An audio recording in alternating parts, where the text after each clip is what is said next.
샬롬 로중 읽어주는 제입니다. 오늘은 11월 21일 화요일 로중입니다. 우리가 여기에 이르기까지 주님께서 우리를 도와주셨다. 사무엘상 7장 12절. 바울이 말하였다. 내가 이날까지 하나님의 도우심을 받아서 이렇게 서서 증언하고 있습니다. 사도행전 26장 22절. 주님을 증언하는 하루 되세요. 샬롬 하울람.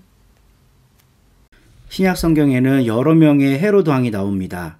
헤로드 왕이 하도 많아갖고요. 헷갈리기도 하고 그래서 성경에 친히 다 다른 이름으로 기록되어 있습니다. 먼저 첫 번째 헤롯은 대헤롯이라고 불리는 1세대 왕입니다. 이 사람은 예수님 탄생 때 동방박사들한테 예수님이 어디 태어났는지 알면 나도 알려줘라 해놓고 2살 미만의 아이 싹 다 죽였던 그 유명한 대헤롯이에요. 그리고 그의 아들인 헤롯 아켈라오가 있습니다.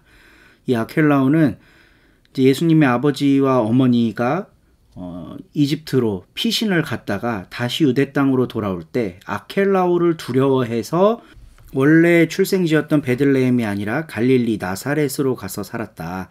이제 이런 기록이 있습니다. 그리고 그 다음은 헤롯 안티파스가 있습니다. 안티파스도 대헤롯의 아들이고요. 헤롯 아켈라오와 형제지간이었죠. 원래 대헤롯의 직계 후손은 아켈라오였습니다. 근데 이 아켈라오가 좀 사납고 폭정이 심했나 봐요. 그래서 형제였던 안티파스도 그가 모든 왕권을 물려받는 걸 반대했었고 또 유대인들도 많이 반대했었나 봐요. 바리새파 사람들이 한번 이렇게 소요를 일으킨 적이 있는데 이때 무자비하게 진압을 해서 3,000명이 넘는 유대인들을 죽였다는 기록이 있습니다. 그래서 이때부터 분봉왕 체제가 돼요. 그러니까 안티파스가 다스리는 지역, 헤롯 아켈라오가 다스리는 지역이 남인 거죠.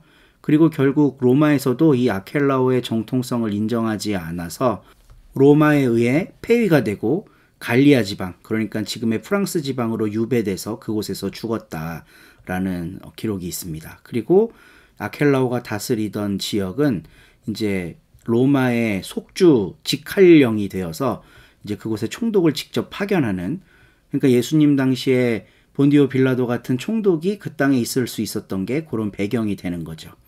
헤롯 안티파스는 세례 요한의 목을 자른 왕으로 유명합니다. 그 다음 나오는 왕은 사도행전 12장에 등장하는 헤롯 아그리빠입니다. 아그리빠는 헤롯의 아들이 아닙니다. 손자입니다. 근데 아버지가 아켈라오도 아니고 안티파스도 아니고 빌립도 아니에요. 그의 아버지는 그러니까 대헤롯에 의해서 죽임당한 불쌍한 아들이었습니다. 그러니까 이제 모반의 혐의를 받고 죽은 존재였는데 손자에게 일부분의 땅을 물려주고 분봉왕으로 세우는 거죠. 그는 자기 삼촌이었던 헤롯 안티파스가 다스리던 땅을 물려받습니다. 근데 훗날 자기 삼촌인 헤롯 안티파스를 로마 황제에 대한 반역죄로 고발해갖고 왕위를 박탈하고 유배지로 쫓아내버려요. 그리고 그 땅을 오롯이 하게 되는 거죠. 그러니까 이 헤롯 가문의 역사를 살펴봐도 되게 재미있습니다. 근데 이 헤롯 가문이 유대에서 통치권을 확실히 하기 위해 절대적으로 필요한 게 2가지가 있었는데요. 첫 번째는 로마의 인정을 받는 거예요. 그리고 2번째는 유대인들의 지지를 받았어야 합니다. 그러니까 결국은 이 아그리빠가 분봉왕이 됐다는 거는 유대인들이 자기를 지지했기 때문인 거죠. 이 지지가 없으면 되기가 참 어렵습니다. 그러니까 이때 당시에 헤롯 아그리빠는 친유대적인 사람이었을 거예요. 그래서 사도행전 22장에 보면 아그리빠는 유대인들의 환심을 사기 위해서 예루살렘에서 사도 야고보를 감옥에 놓고 쳐 죽입니다. 그것 때문에 유대인들이 막 더 좋아하니까 베드로도 죽이려고 감옥에 가두었으나 우리가 잘 아는 바대로 천사가 도와서 베드로는 감옥에서 탈출하죠. 아그리빠가 막 화나서 베드로를 다시 찾으려고 했지만 찾지 못했고 베드로가 갇혔던 감옥을 지켰던 군인들은 모두 처형당합니다. 그리고 사도행전 12장에는 그 아그리빠가 어떻게 비참하게 죽게 되었는지 최후가 나와요. 터져서 다 죽고 벌레가 그 아그리빠의 시체를 먹는 그런 내용이 묘사되어 있습니다. 그리고 오늘 본문의 배경이 되는 사도행전 26장에 나오는 아그리빠는요, 먼저 나오는 아그리빠의 아들입니다. 그러니까 아그리빠 2세인 거죠. 이 아그리빠 2세가 유대를 통치할 때 바울이 그 아그리빠 앞에 서서 자신을 변론하는 대목이 나옵니다. 근데 이 변론의 내용이 참 재밌습니다. 바로 사도행전 26장 22절인데요. 풀로 읽어드릴게요. 이 로중 본문에는 짧게 나와 있으니까. 그러나 내가 이날까지 하나님의 도우심을 받아서 낮은 사람에게나 높은 사람에게나 이렇게 서서 증언하고 있는데 예언자들과 모세가 장차 그렇게 되리라고 한 것밖에는 말한 것이 없습니다. 그러니까 유대인들의 지지를 받아서 왕이 된 자기 아버지, 그리고 그것을 물려받은 자신의 근간이 되는 그 유대적 배경을 바울이 정확하게 이야기하고 있는 겁니다. 아마도 아그리빠 2세는 이런 모세와 관련된 유대 율법에 정통한 사람이었을 텐데, 뭐 깊이 알지는 못해도 웬만한 것들은 다 알고 있었겠죠. 그걸 통치하려면. 나는 모세와 예언자들의 전한 말만 증언했을 뿐이다. 이런 바울을 처벌해서는 안 되는 거죠. 근데 사도행전은 그가 모세를 결국 구명해 주지 않고 외면해 버린 것으로 묘사하고 있어요. 그리고는 그때 당시 총독이었던 베스도에게 바울을 인계해 줍니다. 그 다음 바울의 여정은 이제 로마로 가는 거죠. 만약에 로마로 가겠다고 바울이 자기 시민권을 사용해서 재판을 요청하지 않았다면 아마 로마로 가지 않고 바울은 그 자리에서 석방됐을 거다. 이렇게 아그리빠가 이야기를 하는데요. 바울은 왜 그렇게 하면서까지 로마로 가야 했을까? 바울은 자신의 마지막이 예수님과 같기를 원했던 것 같습니다.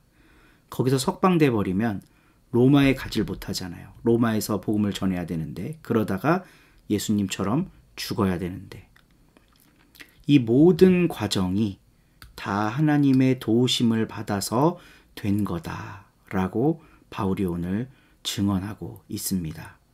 바울의 신앙과 이러한 고백들을 되새기면서 우리 삶에도 새기는 하루가 되기를 바랍니다. 좋은 하루 되세요. 요한1서 1장. 처음부터 있던 것, 우리가 들어온 것, 우리의 눈으로 보아온 것, 우리가 자세히 보았고 우리의 손이 만져보았던 것, 곧 그 생명의 말씀에 관한 것을 우리가 전합니다. 그 생명이 나타나셨습니다. 우리는 그 생명을 보았습니다. 그래서 이제 여러분에게 그 영원한 생명을 증언하며 전하고 있습니다. 그 영원한 생명은 아버지와 함께 계셨는데 우리에게 나타나셨습니다. 우리가 보아왔고 들어온 곳을 여러분에게도 전하고 있습니다. 바로 여러분도 또한 우리와 사귐을 갖게 하려고요. 우리의 사귐은 아버지와 또 그분의 아들 예수 그리스도님과 누리는 사귐입니다.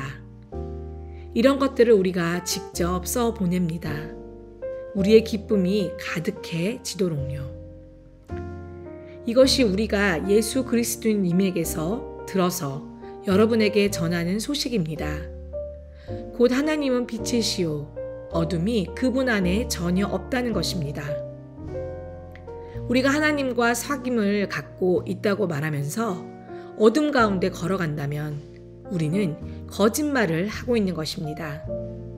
진리를 실행하지 않는 것입니다.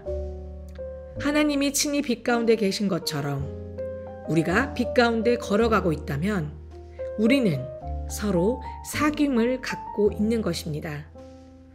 또 하나님의 아들 예수님의 피가 우리를 온갖 죄에서 깨끗하게 해주십니다. 우리한테는 죄가 없다고 말한다면 우리는 스스로를 속이는 것입니다. 진리가 우리 안에 없는 것입니다.